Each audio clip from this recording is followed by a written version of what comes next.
News 18 India. routine to a mere 10 days this year, thereby making refunds faster.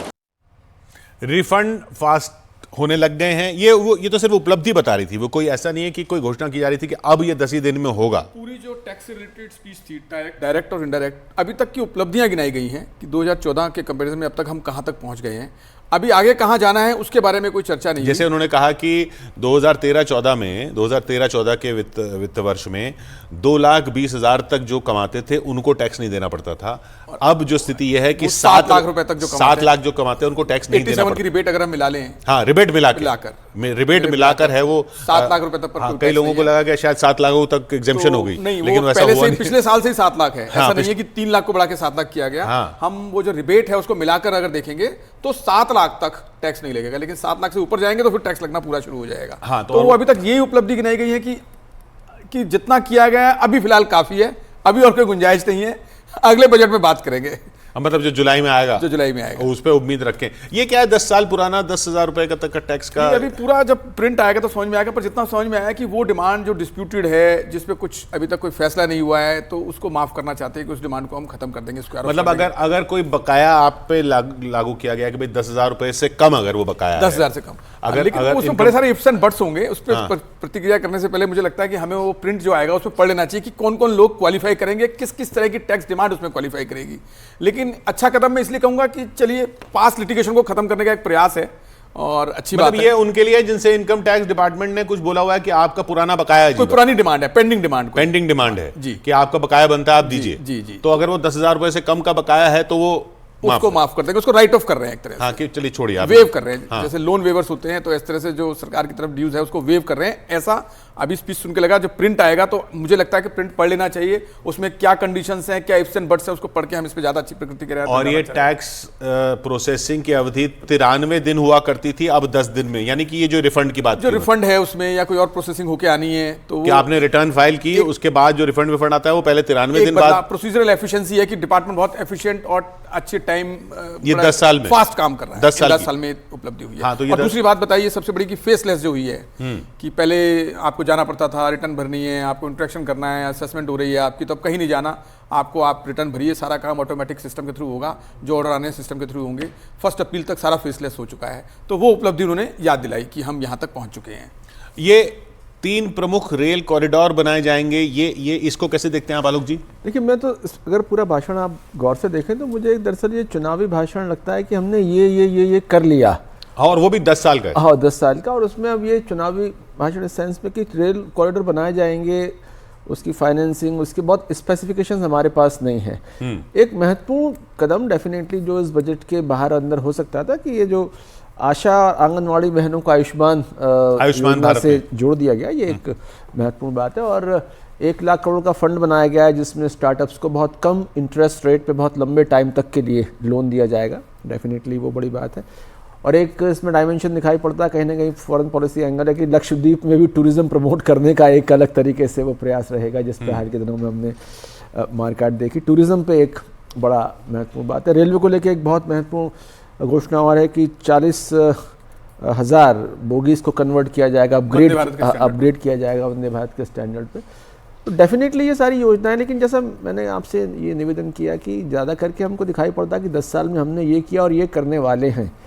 तो जो एक specifics budget में हम डिस्कस करते थे कि ये टैक्स प्रपोजल और वो टैक्स प्रपोजल है, तो बहुत साफ पूरा बजट 2 लाइन में क्रक्स में मैम ने बताया कि हम कोई चेंजेस नहीं करने वाले हैं टैक्स के स्ट्रक्चर में, which precisely means for all practical purposes जो टैक्स के ब्रैकेट में आते हैं वो उनकी फाइनेंशियल इकोनॉमिक पोजीशन जो आज से 1 साल पहले 1 फरवरी 2023 को थी, ऑलमोस्ट वही 1 फरवरी 2024 को है। भले इसमें इन्फ्लेशन रेट 6% बढ़कर उनकी परचेजिंग पावर को 6% कम कर गया हो, लेकिन टैक्स का लेवल, लेकिन इसमें अगर आप कह रहे हैं कि इन्फ्लेशन 6% थी, महंगाई 6% बढ़ी, तो उनकी परचेजिंग पावर 6% कम हो गई, लेकिन टैक्स वही का वही रहा, लेकिन उनकी आमदनी बढ़ी होगी, ये भी तो हो सकता है ना? नहीं, डेफिनेटली उसमें अगर हम 6% इन्फ्लेशन रेट बढ़ी, आप एंकर हैं, मैं प्रोफेसर हूँ या एक्सपर्ट हैं, इनकी 10-12% बढ़ सकती है, लेकिन इकोनॉमी में थोड़ा सेगमेंट ऐसा भी है जिसकी 6% नहीं बढ़ती है। उनकी पिछले बार जो इनकम थी वही रहने वाली है, तो 6% से वो पीछे चले जाते हैं। एक उम्मीद हम बनाए रखेंगे क्योंकि अभी बजट आना है। हाँ, इसलिए सारी कहानी टैक्स रेट्स तो अभी डिसाइड होंगे, सारी कहानी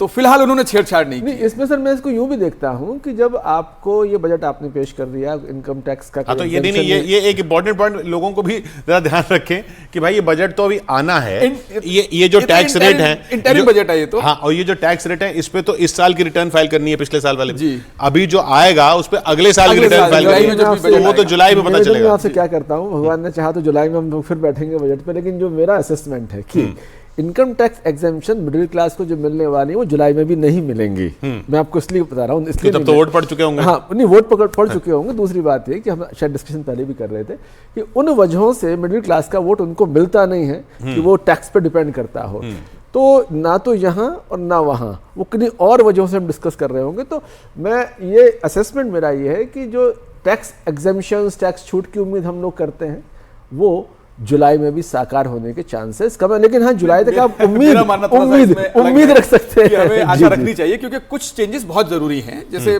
इंश्योरेंस से रिलेटेड, मेडिकल क्लेम से रिलेटेड, हाउसिंग रिबेट से रिलेटेड, और वो सब चेंजेस हम उम्मीद करेंगे जुलाई में होना चाहिए, क्योंकि हम आगे बढ़ रहे हैं। तो आगे बढ़ने के साथ साथ टैक्स रिस्ट्रक्चरिंग भी जरूरी है, चाहे हम मिडिल क्लास को भी ध्यान में रखें। सरकार किसी का अनदेखा नहीं करेगी, ठीक है, उनकी अपनी इस टाइम मजबूरियां हैं, अभी इतने कम समय में वो निर्णय नहीं लिए जा सके, नहीं तो फिर जब सरकार आएगी तो हम पूछेंगे सर वेलकम गिफ्ट क्या दे रहे हैं, तो वो वेलकम गिफ्ट के रूप में मुझे लगता है, उम्मीद है कि यही सरकार अगर आती हैं तो वो सब टैक्स रेट्स में जो स्ट्रक्चरिंग है, रीस्ट्रक्चरिंग है, रिलीफ है, वो हमें जुलाई में देखने को मिलेगा। मैं आशा बनाए रखना चाहूँगा। दो बातें इसमें बहुत अच्छी दिखाई पड़ती हैं कि जैसे अभी कल जो डेटा आया, जीएसटी का कलेक्शन बहुत स्ट्रॉन्ग रहा, 1,70,000 करोड़ से ऊपर, और फिस्कल डेफिसिट लगातार कम होने की बात सरकार कर रही है, यानी कि 5.8% तो 23-24 के लिए हो गया, और 5.1% हम 5.8% है 23-24 का, और अगली बार 5.1% है, और ये गिरा के 4.5% ले जाने की बात। इसका मतलब क्या होता है? इसका मतलब ये होता है कि सरकार आश्वस्त है कि हम ज्यादा कर का संग्रह कर लेंगे, हमारे पास ज्यादा रिसोर्सेज होंगे, और उसके मैं रोक रहा हूं, मनीष तिवारी कुछ कह रहे हैं, वो सुन लेते हैं।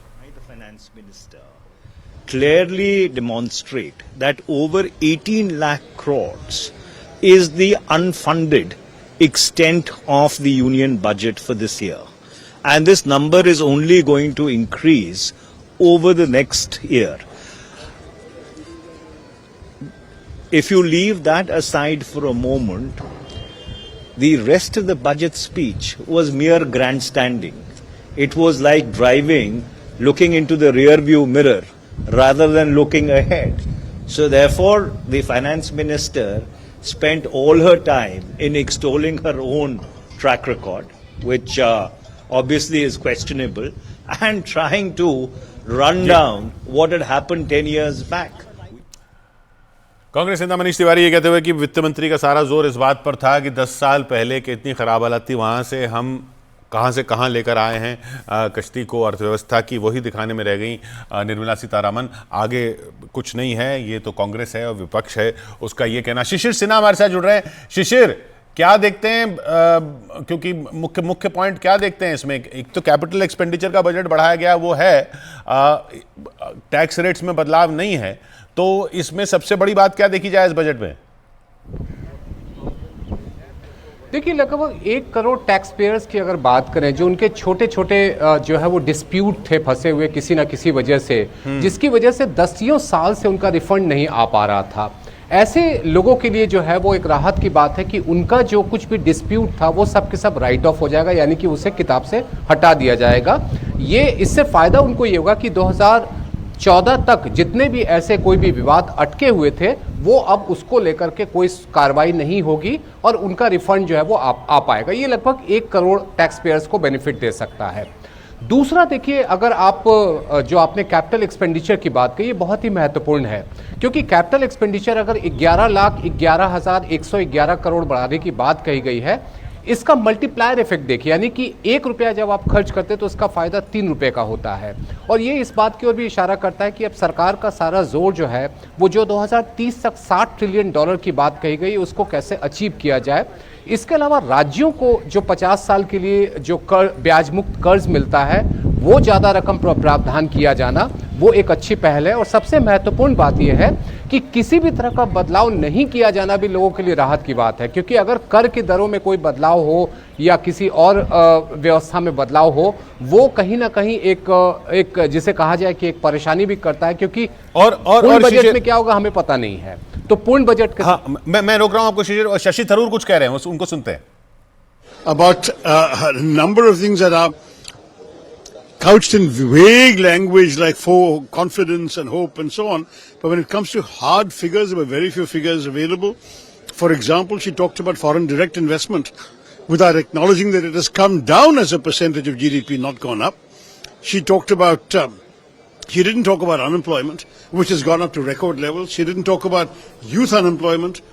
She didn't talk about declining female labor participation when talking about Nari Shakti. रोजगार पर कोई there was- बात नहीं हुई, चाहे महिलाओं के चाहे युवाओं के, ये शशि थरूर का आरोप। अच्छा, एक और अहम बिंदु जिस पर आलोक जी हम बात कर रहे थे, ये जो कहा गया है अफोर्डेबल होम्स, घर खरीदने के लिए जो लोग किराए पर रहते हैं या झुग्गियों में रहते हैं, ये चौल में रहते हैं, अनऑथराइज्ड कॉलोनी में रहते हैं, उनके लिए कोई एक स्कीम आएगी, उस स्कीम के बारे में भी ज़्यादा डिटेल नहीं है, वो एक स्कीम आएगी जो उनको मदद करेगी अपना घर खरीदने या बनाने पर। यानी वो आवास योजना उस तरह से नहीं होगी कि सरकार बना के देगी, सरकार के बनाए हुए अफोर्डेबल होम्स की बात नहीं है, ये एक ऐसी स्कीम की बात है जिसके ज़रिए उस वर्ग के लोग जिनके पास अपना घर नहीं है और जो निम्न आय वर्ग के हैं, ऐसा लग रहा है कि उनकी बातों से, क्योंकि उन्होंने कहा कि रेंटेड हाउसेस, स्लम्स और चॉल्स, उनके लिए एक स्कीम के जरिए उनको पैसा उपलब्ध कराया जाएगा जिससे वो अपना घर खरीद सकें।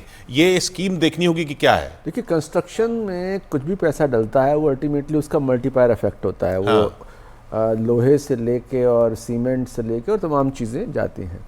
अभी जैसे जिस वर्ग की बात हो रही है कि वो चौल में है या अनऑथराइज्ड में, दरअसल वहाँ पे फाइनेंसिंग बहुत मुश्किल होती है, लोन ना बैंक देता ना फाइनेंस कंपनी देती। अब वो देखना पड़ेगा मॉडलिटीज किस तरह की आती है, किस श्रेणी में वो दिया जाने वाला है। क्योंकि होम लोन वाली चीज जो थी वो तो अपर मिडिल क्लास और मिडिल क्लास के लिए ही ज्यादा फायदेमंद रही। नहीं, वो जो फाइनेंस जो मिलता है हाउसिंग फाइनेंस कंपनी, वो बड़ा चेक कर लेती है कि इसके सारे क्लैरिटी है, ये पूरा लीगल पूरा सेटअप इसका है। लेकिन अगर वो चौल में या अनऑथराइज सेक्टर में, तो किस तरह से उसकी मॉडलिटीज देखनी पड़ेंगी कि वो अल्टीमेटली स्कीम तो बहुत शानदार ऑन पेपर दिखाई पड़ी, लेकिन उसकी एलिजिबिलिटी किस किस की बनेगी, हाँ। वो देखना पड़ेगा। लेकिन डेफिनेटली पॉजिटिव इसलिए कि कंस्ट्रक्शन में कुछ भी आप करें उसके इम्पैक्ट फिर मल्टीप्लायर इफेक्ट में जाते हैं। और सिर्फ कंस्ट्रक्शन के लिए भी, और जो लोग उसको यूज करेंगे चुनी जी, या जो लोग उसको इस्तेमाल करेंगे, उनकी फाइनेंशियल सिक्योरिटी के लिए भी एक बहुत अहम बात हो जाती है अगर अपना घर होता है तो। मेरे ख्याल से अब जिस तरह से सारा सिस्टम दुरुस्त कर रहे हैं, आधार कार्ड है, केवाईसी सिस्टम है, पैन है, रिटर्न फाइलिंग शुरू हो गई है, तो ऐसे कुछ पैरामीटर्स बनाएंगे कि ये एलिजिबल है लोन के लिए।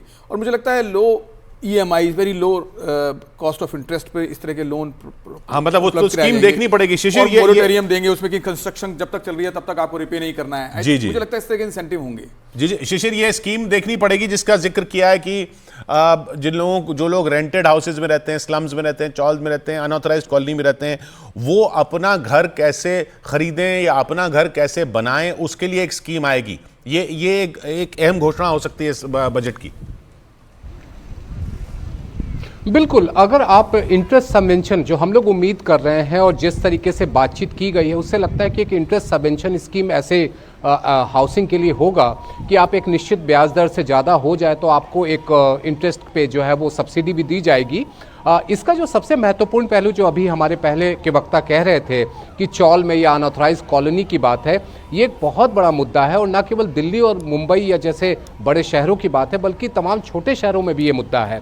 तो मुझे लगता है कि आवास का बनना, घर का बनना, कंस्ट्रक्शन एक्टिविटी का बढ़ना लगभग 400 तरह की आर्थिक गतिविधियों को प्रत्यक्ष और अप्रत्यक्ष तरीके से मदद करता है और उद्योग उसमें शामिल हैं ही।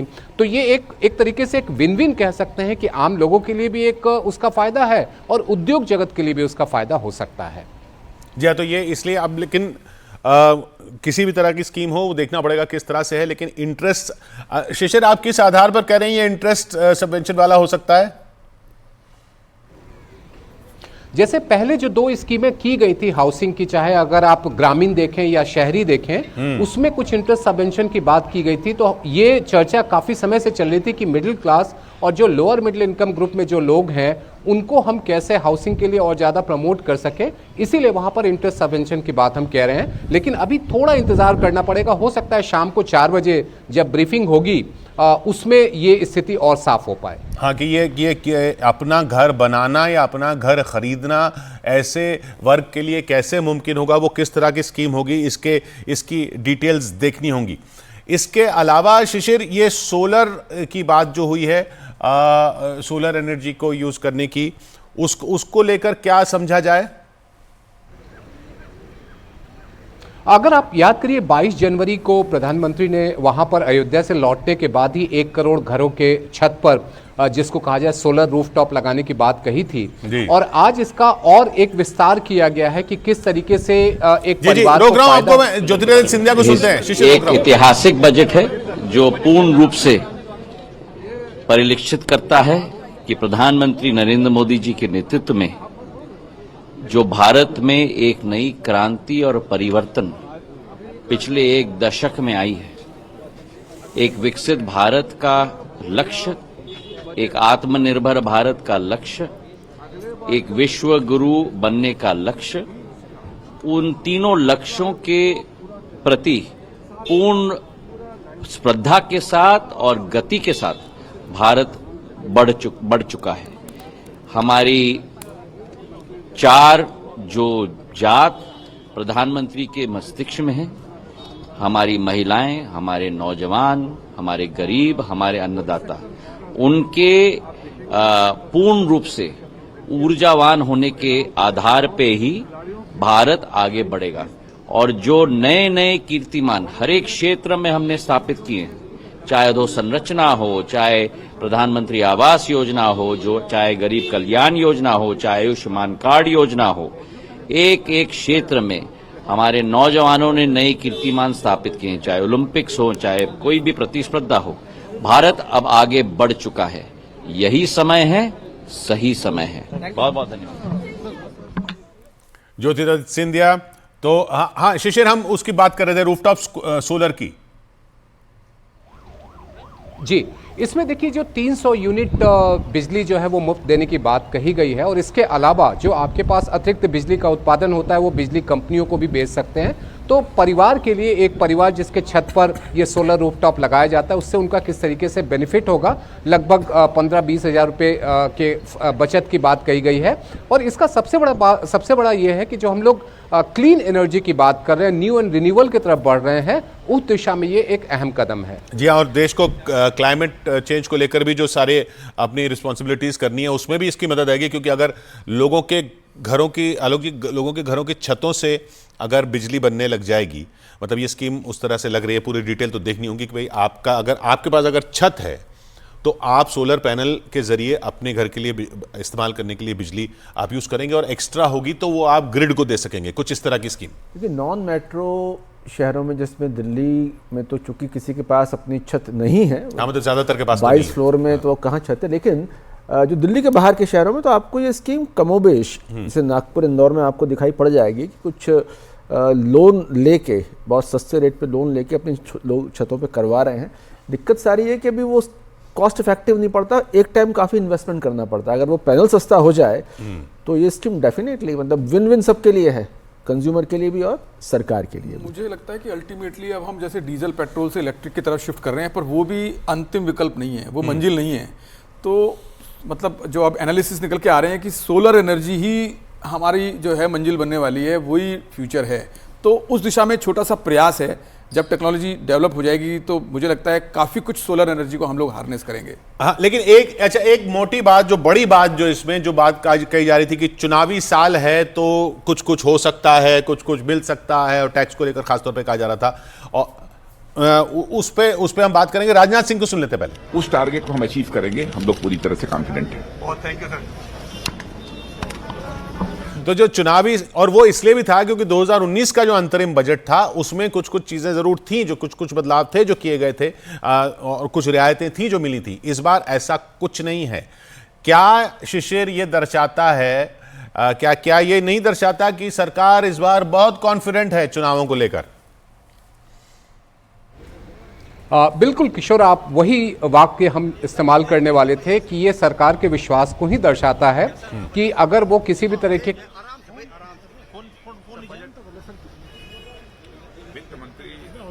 निर्मला सीतारमण जी ने आज जो इंटरिम बजट पेश किया, ये फुल फ्लेज बजट नहीं है, इंटरिम बजट है, लेकिन इंटरिम बजट जो भी उन्होंने प्रस्तुत किया बहुत ही इंकरेजिंग है, बहुत ही उत्साहवर्धक है और आगे के लिए भी और अधिक आशाएं बढ़ती हैं।